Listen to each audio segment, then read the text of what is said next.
Hi, welcome to my channel. I'm Azzy. In my previous video, using the SETH APTER dies and embossing folder, I made various items of ephemera. In this video, using those pieces of ephemera, I'm going to show you the cards, tags, bookmarks, paper dangles that I have made. Using the SETH APTER dies and the embossing folder, I've made this topper which I've then just made into a card. So I ran the embossing folder through, the card through with the embossing folder, and then on the high points I've put some gilding wax.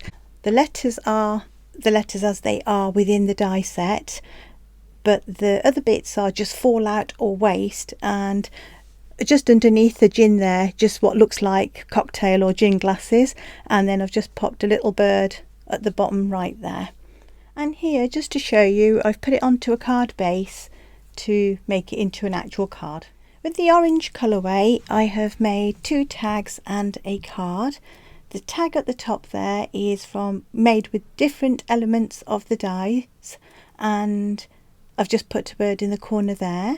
On this one, I've just made a paper dangle with the various elements, and here I've just put a cluster here with that part of the die, and this is from another part of the die set again, and I've just put it onto a card. On this large tag, I've cut up the words into letters and made up the background. I then went over it with a bit of vintage photo and silver gilding wax, and then I've put the 3 elements on directly from the actual die cuts themselves, and a brad in the centre at the top. On these tags I've used different elements of the die set. I've made a paper dangle here again. I've just added a bird onto the scrap parts and various other bits of the dies here. Again, another bird here. You might notice I like the birds. On this actual one, I cut it in half and put half on either end of that tag.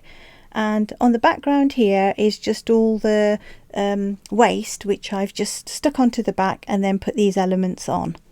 Here I have these 3 tags. On the large tag, I've got the word discover, as you can see there. The background's made in a similar way to the previous large tag, except for they're just the letters themselves, not the grunge part of the letters. And then I've just put these 3 elements on, and though it's really quite similar, the different colours makes it look completely different. And again, a little birdie there, and very similar on here, using even the fallout and the scraps. See, all of these are the fallout bits which I've just added onto this paper dangle here, and this is just a scrap part that I've just put on over a strip of the craft card. And again here, this is just mainly all scrap bits, and then these are some of the different elements from the dies themselves. Here I've made a bookmark and a paper dangle.